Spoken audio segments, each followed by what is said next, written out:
Okay, so this is our tech talk for our third unit, and it's going to be on enzyme-linked immunosorbent assay, or ELISA. You might remember from the beginning of the semester we talked about different approaches to study proteins, and ELISA falls under the biochemical approaches. So for chromatography, which was our first tech talk, that was also biochemical approaches, so I guess we're double dipping, but for our second unit, we looked at microscopy-based approach, looking at FRAP, photo bleaching, and probably for our fourth one, we'll look at something in the genetic approaches. So the reason why I picked ELISA is because it's a technique that's normally, if you have a lab component with a cell bio course, you would do an ELISA or a mock ELISA to learn the technique. So figured a way to get you an experience with the technique would be for us to do the talk on it. So ELISAs use antibodies, so we want to make sure we keep in mind what an antibody is. So this is from the first tech talk when we were looking at antibodies being used for affinity chromatography, but the same properties of antibodies that are used in ELISA hold true. So we're going to have the antigen binding site, and so we want to make sure when looking at an ELISA, whether it's a kit or whether we're making our own ELISA, we want to make sure the antibodies recognize the antigen that we're looking at. We can also use ELISAs to screen for antibody production, like in an individual that's been exposed to an antigen or a pathogen. And so, again, we want to keep in mind that whatever our antigen is, the antibody would end up binding that. So ELISA, in its name, has enzyme, and the idea is that the enzyme is linked to antibodies or antigens, and that using that enzyme allows us to detect whether the antigen is present or whether there are antibodies present. So there's several different types of ELISAs. Most commonly are sandwich ELISAs or indirect ELISAs. Direct ELISAs are not as common, and that's partially due to the sensitivity issue. So our indirect and our sandwich ELISA have better sensitivity, so you're able to pick up antigen, and we're able to change the concentration of the antibodies to allow us to get into a range where we can sense it. So there's kind of this like amplification of the signal because we're using multiple antibodies. So you can see in the indirect and sandwich how after we have binding with the antigen, we have two antibodies, and because we have the two antibodies, it allows us to amplify that signal. Where with the direct ELISA, there's only the one antibody, and so it would have to be an antigen that's at a high concentration in order us to be able to detect it, so then it's not very sensitive. Okay, so there are some other types of ELISA-based techniques like ELISpot and in-cell ELISAs. We're not going to cover them in this talk just because those are more specialized in looking at it utilizes whole cells or tissue culture.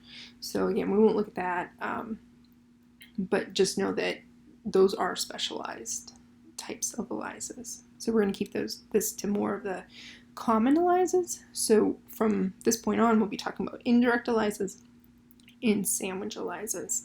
And this is a nice figure to look at. I've added this in since class, so I realized that, I should probably add a figure in this slide, so it's a little easier for everyone to understand the difference side by side between indirect and sandwich. You'll notice with sandwich that there are two antibodies that are in between there.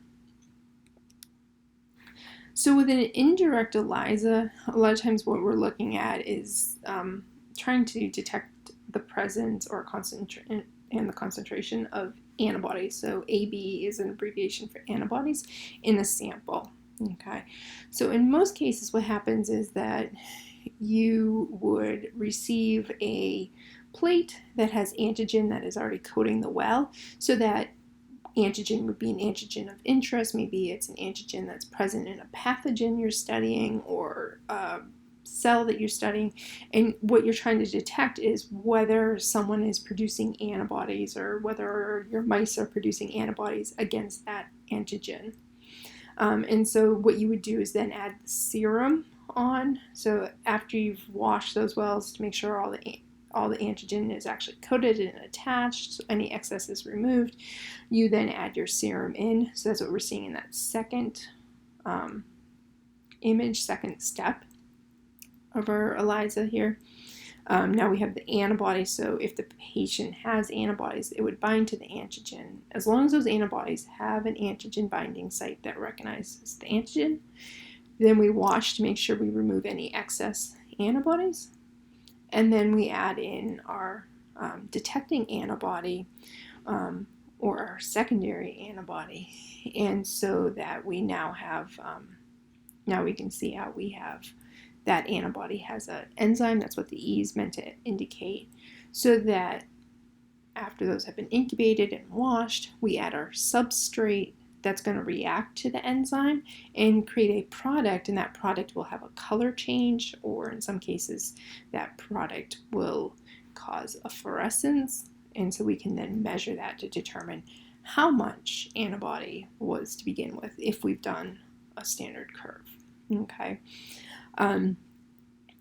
So just keep in mind that we could also utilize this by taking cell lysate and coating the plate with cell lysate. So if I had cells and I lysed them, there'd be all those proteins in there, and within there would be my antigen potentially.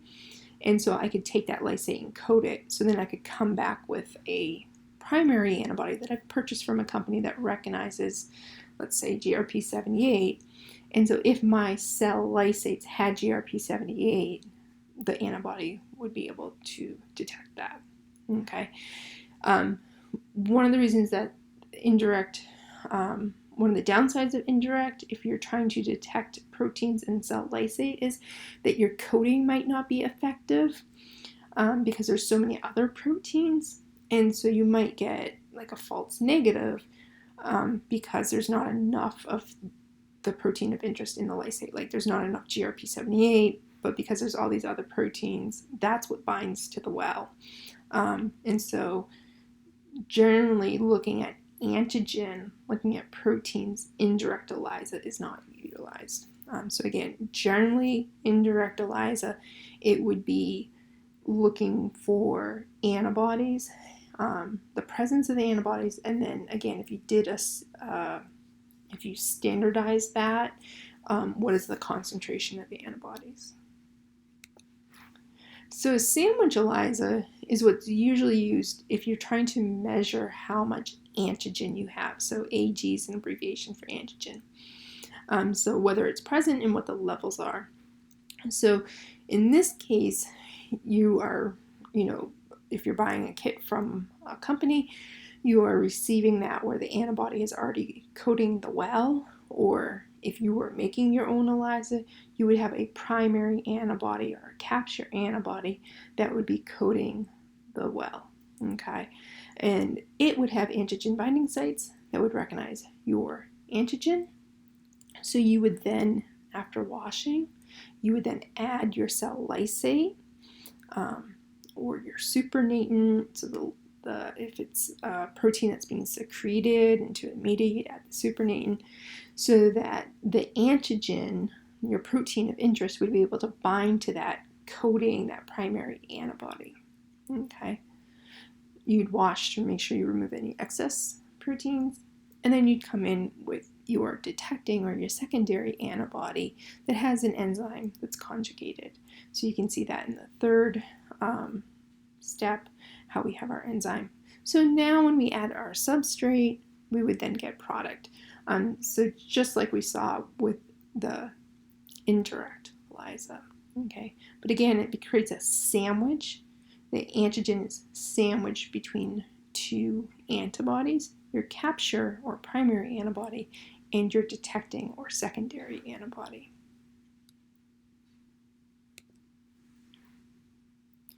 So there's several different enzyme systems that are used in an ELISA. So one of the ones you don't tend to see is beta-gal. So that's all we'll say about it.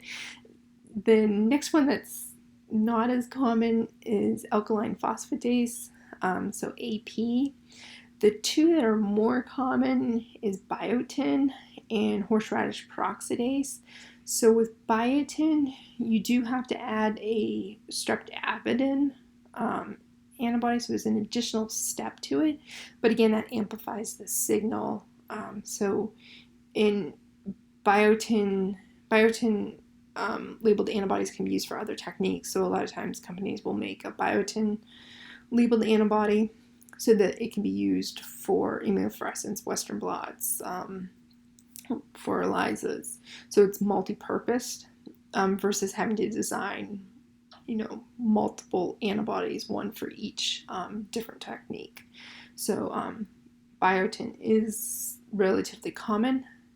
And then with horseradish peroxidase, sometimes you see the antibodies that are directly labeled with horseradish peroxidase because, again, those can be used for several different techniques.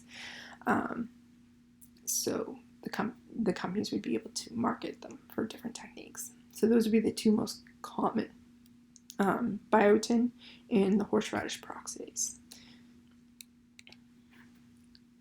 So for the detection system, the most common one is chromogenic, or colorimetric. Those two terms are used. So this is where a color is produced by the product. And so if we're just reading this with our eyes, we would be able to see whether the color is present or not. So we can guess the antibody is present. No, antibody is not present. Yes, antigen is present. No, antigen is not present. Now, if we do a standard curve where we have known concentrations of antigen, or we have known concentrations of antibodies, we then can create a standard curve, and then we can actually quantitate how much protein or antigen is there. We would need a plate reader in order to do that, okay, or a spec. So we would need to actually be able to read the absorbance and the optical density for the well in order to create that standard curve to then find out where our unknown falls on that, our treatment condition. In some cases, we can get fluorescence, so fluorogenic. So we would need equipment in order to detect that. And there's also chemiluminescence. So that due to the chemical reaction, light is given off and detected. So again, specialized equipment is needed for fluorogenic and chemiluminescence. So it's an added expense. So pretty much any lab is going to have access to a spec, so they could read absorbance that way. So chromogenic or colorimetric would be the one that's most common. Chemiluminescence has a short readout time. So there's also the con with that also is that you're going to have to be relatively quick in reading it, and then the color goes off when you're using the horseradish peroxidase with TMB. That causes a color change. That color change is pretty stable for like an hour, half an hour to an hour. So obviously you wouldn't want to read it the next day, but it gives you a little bit more of a window of time. Chemiluminescence has to be read within 5 minutes, and even then, depending on, it's possible in a 96 well plate, from the time you start to the time you end, your readings would shift because the light is no longer being detected, is no longer able to be detected. So looking at what results would look like, and again, this is for the colorimetric or detection system. Up in the upper left panel, you can see what the wells would look like. So you can see on that top row, we don't have any color present in there. So these would indicate they're negative. On our second row, the first well would be negative. But you can see on the 3 other wells we have there, we can see that there's a color change. So we can say, yes, antigen is present, or yes, antibodies are present, depending upon what technique is being utilized for this. And so you can slightly by eye see that the second well is lighter than the third and fourth well. So in some cases you could do a positive versus a positive response. But ideally what you would do is actually quantitate the value. And again, this is where you would have done a serial dilution, or if it's a kit, they might provide you standards at different concentrations. So you have, used these wells, you've added these standard amounts into wells so that you could reserve those wells as your standards to build a standard curve. So you can see how for this GRP78 ELISA kit, how the company has provided a sample of what the standard curve may look like, where they have different concentrations that they have given you, and then you get your optical density readout from your SPAC or your plate reader, and that lets you know that that's what if you had an OD at that amount, this is what you would end up having as your concentration. So that if you had a OD that was 1.75, if you follow that graph, that would be around 200 nanograms per ml, right? And clearly you're not doing this just as a visual, you are using Excel, you're using the computer, which the plate reader is hooked up to, in order to get these readings. And so the computer program softwares that come with these plate readers would be able to calculate what the concentration of your unknown samples are, or your treated samples are, based off of the OD, the optical density reading. Okay, so lastly on the left bottom, that's what a plate reader would look like. So there's a 96 well plate put in there. It goes into the machine, and then the machine will have a fixed laser, so then the plate moves around and the light is going to go through the bottom. In most cases, the plate reader works by taking a light through the bottom of the well, and then the reader is on the top, and so it reads how much light is able to transmit through, how much is absorbed, and then it calculates the optical density. One of the things you'll notice in the standard curve, it has a wavelength there, 450 nanometers is the wavelength which the light is emitting.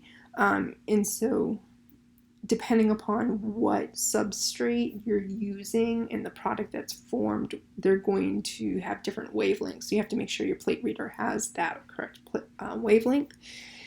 And so some of these plate readers can be adapted so that they can see fluorescent proteins. And so in that case, if you have a filter that allows you to do that, you could use this plate reader to measure fluorescent proteins if you were using that detection method.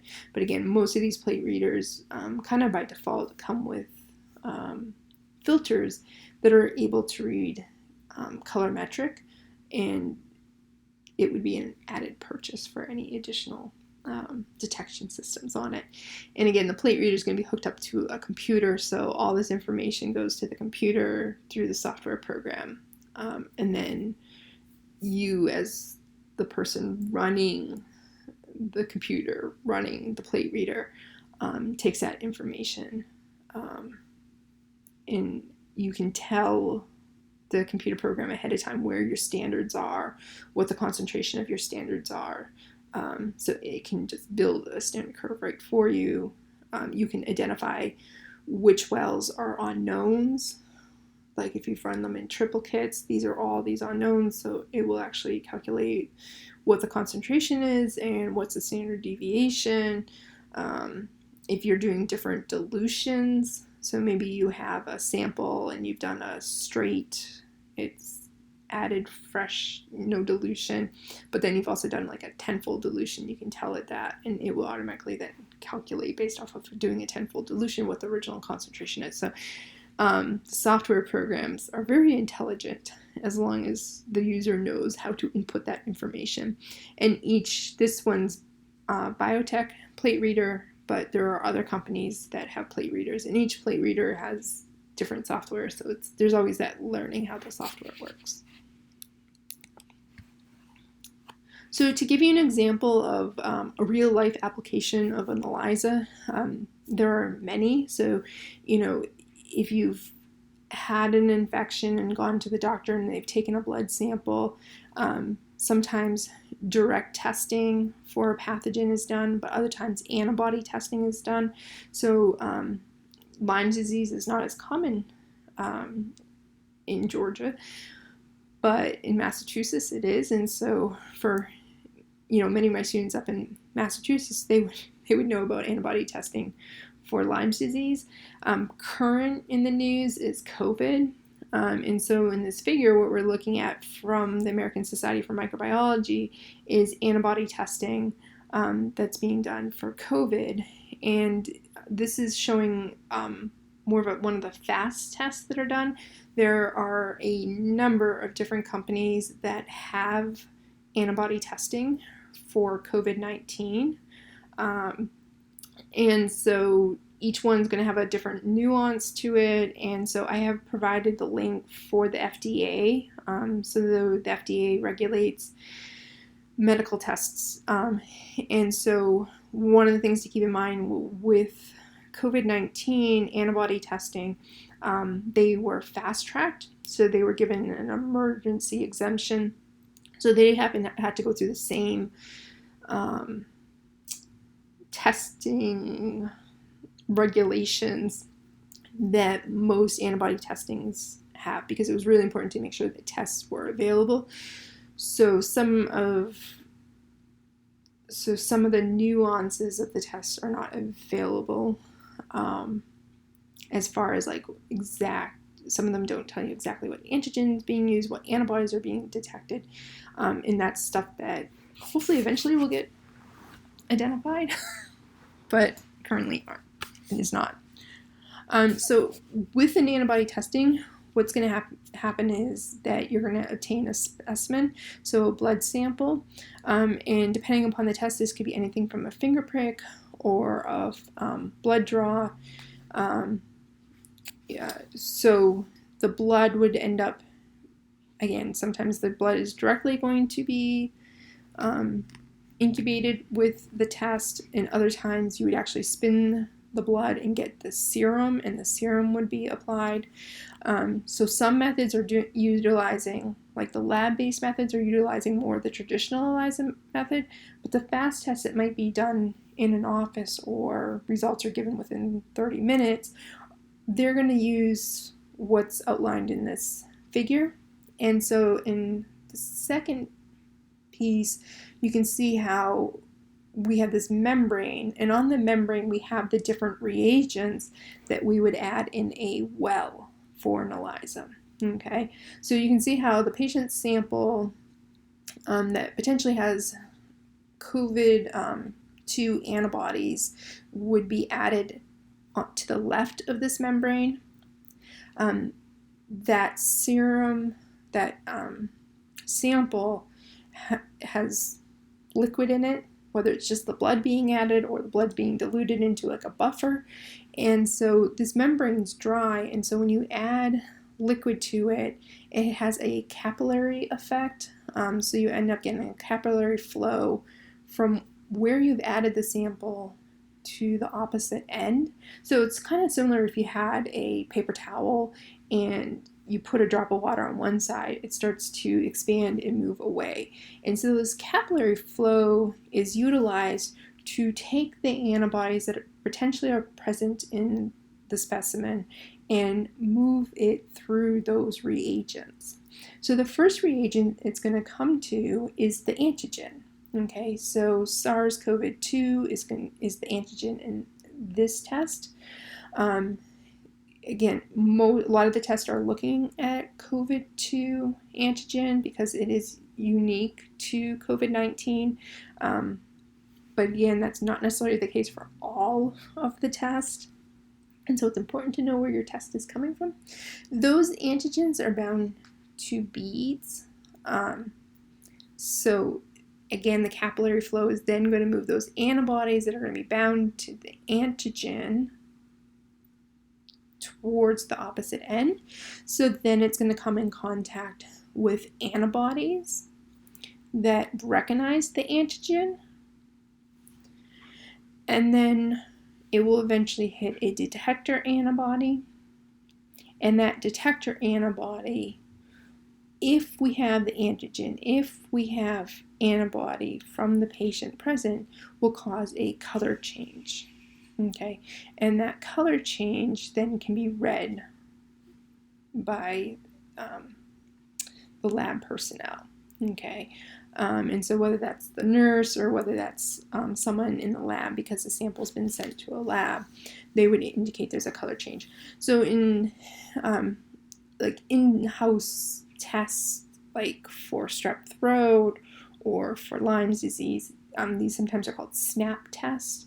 And so again, it's where a sample is going to be added, and that sample moves through a membrane. Reagents are on that membrane, and as the sample moves through the membrane and moves to the test line, you can then read that. And again, usually that takes anywhere from 5 to 30 minutes for that color change to occur. Same technique is used for pregnancy tests. So, if you get the blue line or pink line, depending upon what the test, or you're pregnant, congrats. It's because, for a pregnancy test, it's because the hormone is present and it reacts to the antibodies and the reagents there to give you the positive result, which is then reads as the line, or some of them actually tell you you're pregnant. Okay, so in the class, I actually took this figure and annotated it and added some drawings, so that might be useful. So I highly recommend watching the class recording. So it was a little bit later in the class, so you could kind of fast forward to like probably around the 40-minute mark for the slide where I, again, annotated. So the last piece with this was that there was a class activity. So if you did not attend class, make sure that you check out the class activity for the day and submit by this evening. So what you want to do is to find an ELISA kit, ideally for your pet protein, but a lot of people had problems finding an ELISA kit for the pet protein. I guess we have some really unique ones. So just find an ELISA kit for our protein. You can do this through Thermo Fisher's website or Biochem website. Again, you can watch the class recording to view how this is done, because I went through and did this as an example for interferon gamma and also for GRP78, so please don't use those examples. What you want to do is provide me information on the kit, and then what type of ELISA is it? Is it an indirect ELISA or is it a sandwich ELISA? What is the antigen or standard provided? What is the primary antibody? So what is the capture antibody? What is the secondary antibody? And I say if it has one, because if it is a direct ELISA, you wouldn't have a secondary antibody, but most of these will have a secondary antibody.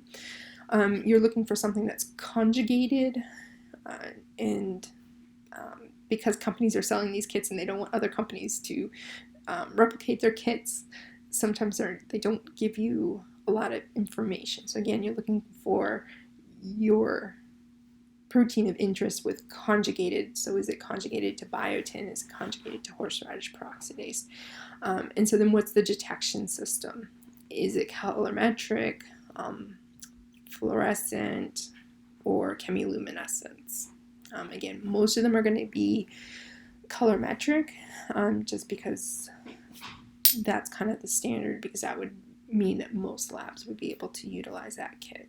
Okay, so if you have any questions, don't hesitate to contact me related to the background information about ELISA, the technique, or the class activity, and don't forget to take the Tech Talk quiz. Thank you.